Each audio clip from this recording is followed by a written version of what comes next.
تو مجھے واقعی نہیں پتا کہ اس کے ساتھ کیا ہوا ہے. ہاں میں اس کی یہ تبدیلیاں دیکھ رہا ہوں تو اس کے ماں باپ اور زیادہ پریشان ہو گئے.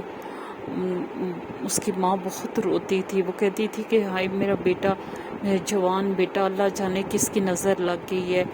اور پھر ایک دن جو اس کا باپ، وہ بیچارے غریب لوگ تھے، ان میں اتنا دینی شعور بھی نہیں تھا. اگر انہیں ہوتا تو وہ ضرور جو ہے وہ سوچتے کہ اس کے ساتھ یہ جناتی معاملات بھی ہو سکتے ہیں، یہ بھی مخلوق ایگزسٹ کرتی ہے. تو اس کے باپ نے ایک دفعہ اسی طرح مسجد میں گیا اور دعا کر رہا تھا اور رونے لگا. اور مولوی صاحب نے پوچھا کہ کیا ہوا ہے؟ تو کہنے لگا کہ اس طرح مولوی صاحب میرا بیٹا بہت بیمار ہے، پتہ نہیں اسے مرگی ہو گئی ہے یا کیا ہو گیا ہے. تو مولوی صاحب نے پوچھا کہ اسے دورے پڑتے ہیں؟ تو کہتا ہے دورے نہیں پڑتے، اس طرح نا وہ ایسے اکیلی جگہوں پہ بیٹھا رہتا ہے. تو پھر مولوی صاحب نے اس کی سارا پوچھا کہ وہ کیا کام کرتا ہے، کس طرح کیا. تو اس نے کہا اس طرح مچھلیاں پکڑتا ہے اور بہت اچھی مچھلیاں پکڑ کے کمائی کرتا تھا. تو اسی طرح جب گھر آیا تو مولوی صاحب کسی حد تک اس مسئلے کو سمجھ کے کہ ہو سکتا ہے، انہوں نے اس کے باپ سے ذکر کیا کہ ہو سکتا ہے کہ جنات کے اثر میں آ گیا ہو. تو اس کا باپ ڈر گیا. تو کہتا ہے مولوی صاحب یہ آپ کیا کہہ رہے ہیں؟ تو مولوی صاحب نے اسے سمجھایا، اسے بتایا کہ وہ بہت الٹریٹ لوگ تھے. اسے بتایا کہ اس طرح جنات انسان کو بسس کر لیتے ہیں ایسی پہاڑی علاقوں میں جہاں ہم رہتے ہیں، جہاں جگہ جگہ پانی کے چشمے، پہاڑ ہیں، اور اس کا کام بھی ایسا تھا. تو جب مولوی صاحب بہت دیندار اور بہت ہی نیک ہستی تھے، تو انہوں نے کہا کہ میں اپنے بچے کو مسجد لے آنا تو میں اسے دیکھوں گا کہ اسے کیا ہوا ہے. تو اس کے پریشان باپ نے کہا کہ ٹھیک ہے. تو ایک دن گزرنے کے بعد اس نے بیٹے سے کہا کہ بیٹا، اس نے کہہ دیا کہ آؤ مسجد چلتے ہیں. تو اس شریف نے فوراً انکار کیا، کہتا ہے میں مسجد نہیں جاؤں گا. تو غصے ہو گیا باپ سے، اس کی آنکھیں ریڈ ہو گئی. کہتا ہے تو جا. اپنے باپ کو وہ تو تکار سے بات نہیں کرتا تھا، اس نے کہا تو جا. تو باپ کو بہت حیرت ہوئی کہ میں نے اتنی بات کی تھی کہ مسجد میں چلو، ابھی آگے انہوں نے کوئی بات ہی نہیں کی تھی. تو اس نے غصے سے کہا کہ تو جا. اور غصے سے اس کا چہرہ لال ہو گیا، آنکھیں لال ہو گئی، اور اس کے منہ سے ایسی آوازیں آنے لگی، گراہٹ جیسی آوازیں آنے لگی. تو اس کا باپ فوراً ہی سمجھ گیا کہ جو مولوی صاحب کہہ رہے تھے وہی صحیح بات ہے. تو اسی طرح وہ غصہ کرتا وہ گھر سے نکل گیا، اور گھر کے آگے پیچھے پہاڑیاں ہی تھی، بس کسی پہاڑی کے پیچھے چلا گیا، نہ اس نے ٹائم دیکھا نہ کچھ.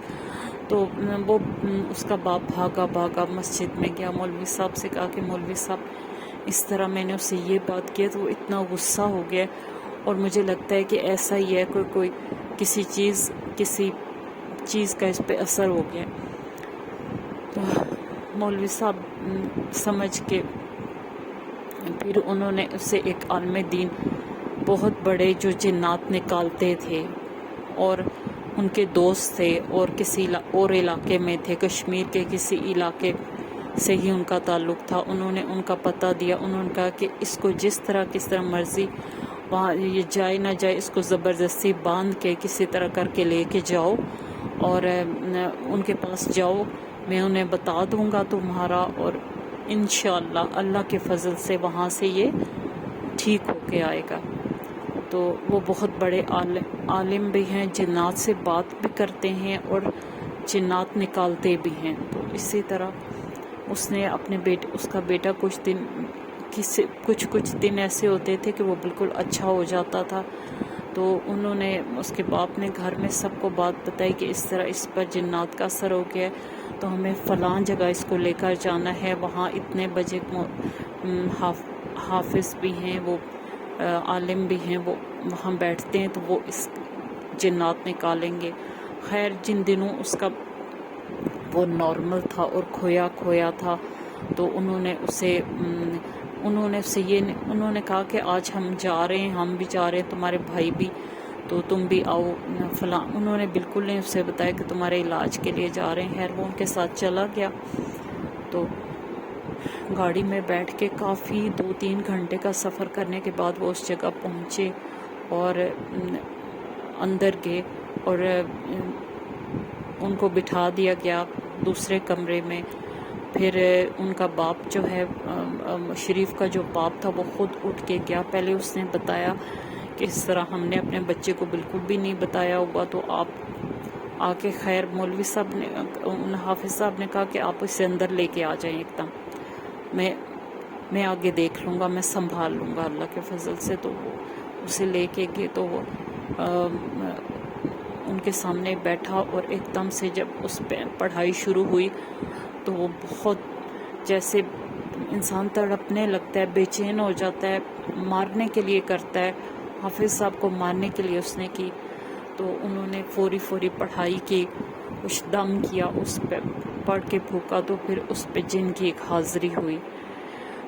انہوں نے کہا کہ تم کون ہو اور کیوں اس بچے کو تنگ کر رہے ہو؟ غریب ماں باپ کا یہ بیٹا ہے, اس نے کیا قصور کیا ہے؟ تو اس پہ ایک میل جن تھا. وہ کہتے ہیں کہ یہ مجھے اچھا لگتا ہے, یہ ہمارے علاقے میں آتا تھا اور وہاں بیٹھا رہتا تھا. وہ وقت ہمارا ہوتا تھا اور ہم وہاں آزاد ہوتے تھے, تو یہ ہمارے درمیان آ کے بیٹھتا تھا. تو میرا اس سے دوستی کرنے کا دل چاہا تو میں یعنی کہ میں نے اس کو پوزیس کر لیا یا میں اس کے اندر آ گیا. تو مولوی صاحب نے اس جن سے پوری بات چیت کی اور اس سے کہا کہ اس کا پیچھا چھوڑو, اس کے والدین غریب ہیں, یہ ان کی کمائی کا ذریعہ ہے. خیر کافی زیادہ مولوی صاحب نے اس جن سے بات کی اور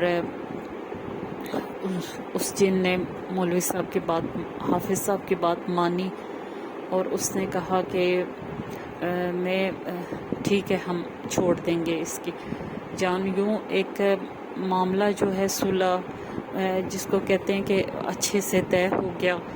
اور حافظ عالم بھی تھے, انہوں نے اس پر پھر بھی پڑھائی کی اور اس کے گھر والوں کو بھی کچھ پانی دم کر کے دیا اور کچھ تعویذ دیے. اور جس طرح انہوں نے اس کے باپ کو بتایا کہ اس طرح یہ پڑھائی اس وقت کرنی ہے, اگر یہ کبھی کسی وقت غصے میں آ جائے تو اسے یہ پانی پلانا ہے, یہ دم کرنا ہے. پورے طریقے کے ساتھ انہوں نے ان کو سمجھایا اور انہوں نے کہا کہ آپ کو 2-3 دفعہ اس کو میرے پاس لانا پڑے گا. تو اس طرح کر کے وہ شریف جو تھا وہ آہستہ آہستہ کر کے بالکل نارمل ہو گیا, بالکل ٹھیک ہو گیا.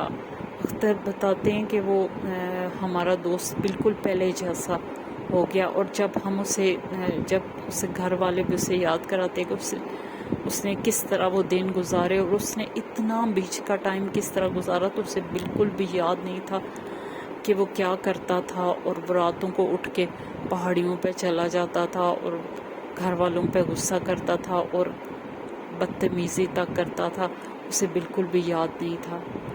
تو دوستو یہ ایک عجیب دنیا ہے اور اللہ تعالی ہم سب کو ان چیزوں کے شر سے محفوظ رکھے. اسی لیے آیت الکرسی کا 3 دفعہ دم اپنے بچوں کو حصار میں لے کے کر دیا کریں اور رات کو بھی 3 دفعہ آیت الکرسی کا دم کیا کریں, تاکہ یہ کلام ہم انسانوں کے لیے اترا ہے نا, اور ہم انسانوں کی حفاظت کے لیے اترا ہے اور ہر اس چیز کے شر سے حفاظت کے لیے اترا ہے جو ہمیں نقصان پہنچا سکتی ہے. تو دوستو یہ ضرور ہمارا ٹائم تو لگتا ہے, لیکن اگر ہم اس کو عادت بنا لیں گے نا تو جب تک ہم پڑھیں گے نہیں ہمیں چین نہیں آئے گا. تو یہ دم صبح اور رات کو ضرور کیا کریں. تو یہ ایک سٹوری تھی جو میرے ہی علاقے سے تھی. تو آپ بتائیے گا کہ آپ کو کیسی لگی. اجازت چاہتی ہوں. اللہ حافظ. دوسروں کے لیے آسانیاں کریں تاکہ اللہ پاک آپ کے لیے بھی آسانیاں کرے. آمین.